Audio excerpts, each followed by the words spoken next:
बड़ी खबर, केजरीवाल को सुप्रीम कोर्ट से जमानत, अंतरिम जमानत मिल चुकी है। तो आप पार्टी के लिए और इंडिया गठबंधन के लिए एक बहुत बड़ा पिल्लर, जो उनकी आवाज़ बन के खड़ा होता है, उनका हौसला बन के खड़ा होता है, सीएम दिल्ली के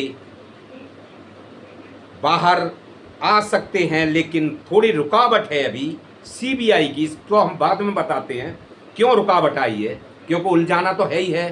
तो दोस्तों, दो चार मुद्दे हैं, उस पर बात करते हैं आज।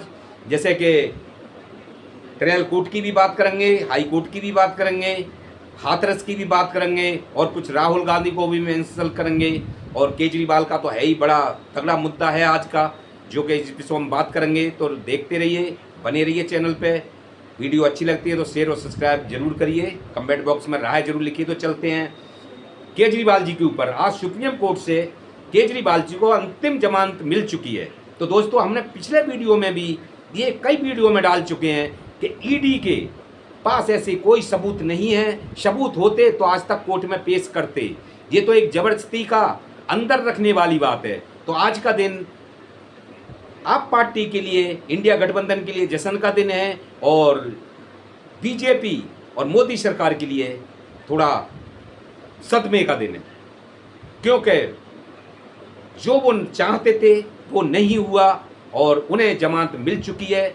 ईडी से कोई मनी लॉन्ड्रिंग, ईडी को कोई मनी लॉन्ड्रिंग का केस केजरीवाल पर नहीं बना पाई। दोस्तों, अब चलते हैं थोड़े पीछे, ट्रायल कोर्ट पर चलते हैं।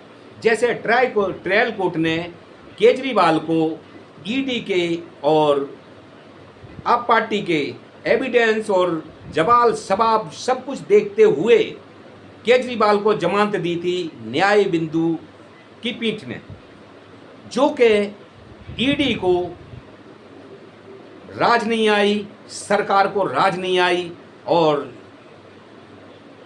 ईडी को मैसेज आया कि जल्दी से हाई कोर्ट भागिए आप, क्योंकि हाई कोर्ट में उन्हें पता था कि हाई कोर्ट से जमानत रुक सकती है, क्योंकि सुधीर जैन ईडी वकील के सगे भाई हैं। तो इसलिए उन्हें विश्वास था। लेकिन ईडी हाई कोर्ट पहुंचती है, सुधीर जैन बिगर आदेश पड़े ट्रायल कोर्ट का एक तरफा केजरीवाल की जमानत रोक देते हैं, जबकि उनको उस केस से अलग हो जाना चाहिए था। तो दोस्तों, अब होता क्या है, हाई कोर्ट ने जमानत रोक दी, क्योंकि ईडी का वकील और जज सुधीर जैन सगे भाई थे। तो ये कुर्सी का यहाँ पे मिस यूज हुआ, गलत यूज हुआ, एक पावर दिखाई गई, एक बदले की भावनाएं दिखाई गई, और इसलिए जनता किस पे विश्वास करेगी अगर न्यायपालिका ऐसे करेंगे तो दोस्तों, ये राज कब खुला, जब 157 वकीलों ने लेटर लिखा सीजीआई चंद्रचूड़ के लिए कि ये केजरीवाल के साथ गलत हो रहा है, ये बदले की भावनाओं से केजरीवाल को जमानत नहीं दी जा रही है, जमानत पर रोक, बदले की भावना से, राजनीति से पीड़ित, इसलिए केजरीवाल को जेल में रखने की पूरी साजिश है और उनको तोड़ने की, उनकी पार्टी को तोड़ने की साजिश है। अब दोस्तों, होता क्या है, जैसे कि अभी मैंने बोला था पीछे वीडियो में कि राहुल गांधी को मेंशन करेंगे, तो आपने दोस्तों सुना होगा कि राहुल गांधी ने एक टिप्पणी की थी, मोदी नाम चोर से जोड़ा था, नरेंद्र मोदी, ललित मोदी और नीरव मोदी। तो दोस्तों, उस टाइम सूरत के कोर्ट ने उन्हें 2 साल की सजा और उनकी संसदा और उनसे बंगला भी खाली हो गया था। लेकिन दिल्ली कोर्ट ने उनकी संसदा बहाल कर दी, और जब ईडी के वकील जज के पास गए थे, जो कि राहुल गांधी का केस देख रहे थे, जज साहब ने ईडी के वकील से ये साफ बोला था कि हम कांग्रेस से जुड़े हुए हैं, बहुत पुराने संबंध हैं, हम अगर राहुल गांधी का केस देख रहे हैं, इस पर फैसला सुनाएं, तो आपको कोई आपत्ति तो नहीं है? तो उस जज को सल्यूट, क्योंकि उन्होंने पहले ये क्लियर कर दिया, लेकिन ईडी ने बोला हमें कोई आपत्ति नहीं है। तो दोस्तों इसी तरह सुधीर जैन को भी इस केस से अलग हो जाना चाहिए ये। तो दोस्तों अब चलते हैं फिर बाद में केजरीवाल पे। जैसे कि केजरीवाल की जमानत फिर रोक दी हाई कोर्ट से। अब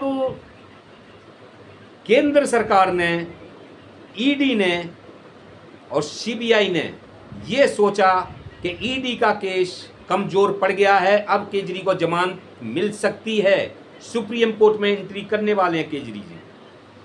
तो दोस्तों रातों रात सीबीआई तिहाड़ जेल ही पहुंची और वहाँ पूछताछ करने के बाद में अगले दिन सीबीआई ने कोर्ट में, ट्रायल कोर्ट में पेश करा और 5 दिन की रिमांड मांग के 3 दिन की रिमांड भी ले ली और 3 दिन की रिमांड के बाद 14 दिन की फिर न्याय हिरासत में भेज दिया। तो सीबीआई का जबरदस्ती का फंडा था। ऐसी कौन सी स्पीड दिखाई सीबीआई ने, क्यों एकदम रातों रात क्या हुआ? तो इस पर सवाल उठता है। पॉइंट है, आप नोट कीजिए, पॉइंट है इस पे सोचने के लिए कि हाँ ये कैसे हो सकता है। क्योंकि केजरीवाल कोई क्रिमिनल तो थे नहीं जो छूट गए एकदम कुछ ऐसा कर देंगे। एक दिल्ली के चीफ मिनिस्टर चुने हुए जनता के सीएम है, भाग तो जाते नहीं देश से, छूट भी जाते तो रातों रात क्यों इतनी पावरफुल अपनी पावर यूज करी सीबीआई ने, किसके कहने पे करी? तो दोस्तों ये तो एक रोकने वाली बात थी, लेकिन आज उनको सुप्रीम कोर्ट से जमानत मिल चुकी है। लेकिन सीबीआई का फंडा अटका पड़ा है, इसलिए तिहाड़ से नहीं निकल पाएंगे अभी, क्योंकि सीबीआई ने जो रोरा अटकाया था वो इसी दिन के लिए अटकाया था, क्योंकि ईडी पीछे हटेगी तो हमारा उसमें रोरा अटका रहेगा।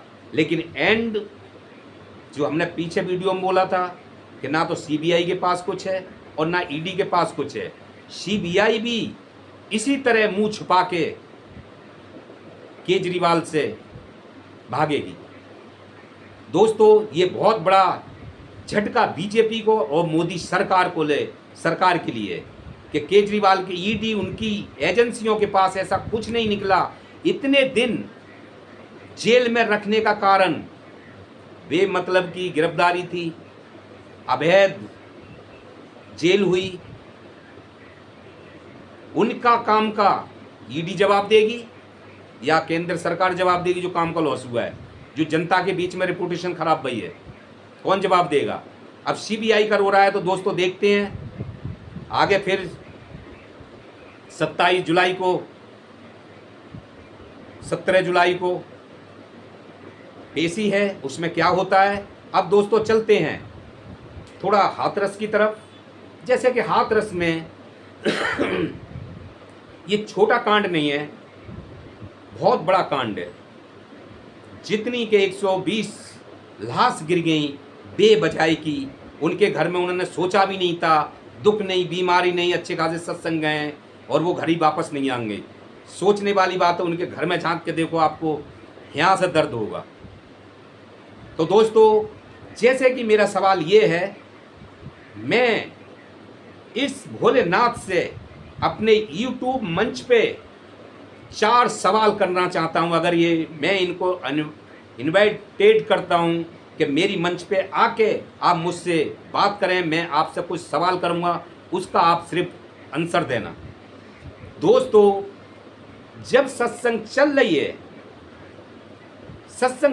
है, पब्लिक बैठी देख रही है, जो भी तुम बकवास कर रहे हो वो सुन रही है आपके लिए भगवान मान के, लेकिन आपने ये टिप्पणी और एक अनाउंसमेंट करने की क्या ज़रूरत थी कि सत्संग समाप्त हो चुकी है और मैं जा रहा हूँ, मेरे चरणों की धूल आप ले लीजिए, आपके घर के सारे संकट दूर हो जाएंगे। ये अनाउंसमेंट होते ही पब्लिक में भगदड़ पड़ गई और पब्लिक उनके चरणों की धूल लेने के लिए भागी, लेकिन चरणों की धूल तो नहीं, मौत मिली उनके लिए, क्योंकि ये ऊपर वाले को भी मंजूर नहीं था। हो सकता है कि ऊपर वाले ने ये सब करा हो कि ये आदमी खुद को ज़मीन पे बैठ के मेरा बनाया हुआ और ये मुझसे भगवान का सिंहासन छीन रहा है। बड़ी बात नहीं बोले, बड़ा गस्सा खा ले तोड़ के, हमने कई बार ये चीज़ बोली है। तो इसकी जो बाणी थी, इसकी जो अनाउंसमेंट थी, उससे एक्सीडेंट हुआ है। मैं अपने चैनल पे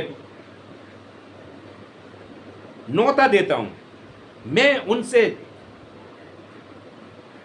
सवाल करूंगा, वो मेरे सवालों का जवाब दे दें कि ज्ञान क्या होता है, परमात्मा क्या होता है और इंसान क्या होता है और दोनों के अंदर क्या फर्क है। मैं उनके लिए समझाऊंगा या वो मुझे समझा दें। मैं उनके अपने यूट्यूब मंच पे उनके लिए न्योता भेजता हूं, न्योता दे रहा हूं कि वो मेरी आवाज़ सुने और मुझसे बात करें। तो दोस्तों, जैसे कि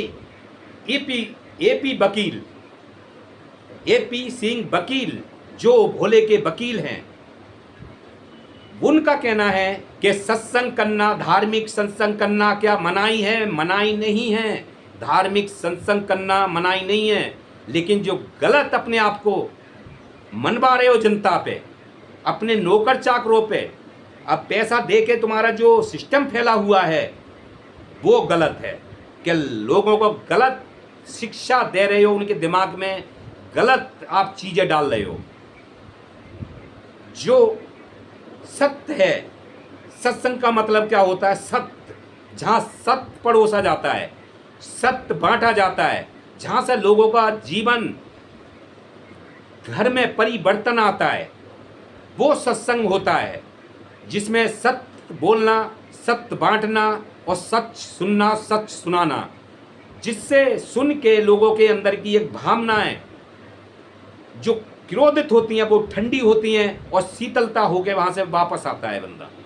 सत्संग का मतलब अपने घर को ढालना होता है, घर के परिवार वालों को एक उस राह में ढालने होता है, शीतलता के अंदर क्रोध खत्म होता है सत्संग में।